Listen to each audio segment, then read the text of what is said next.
Snowstorm in Ontario, guys. Look at that.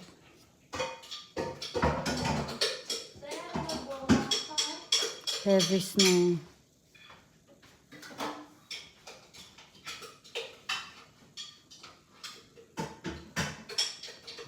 This is from our back deck.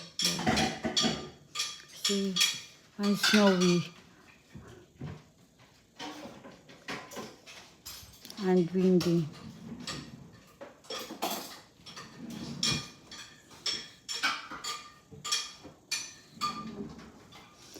View from our back.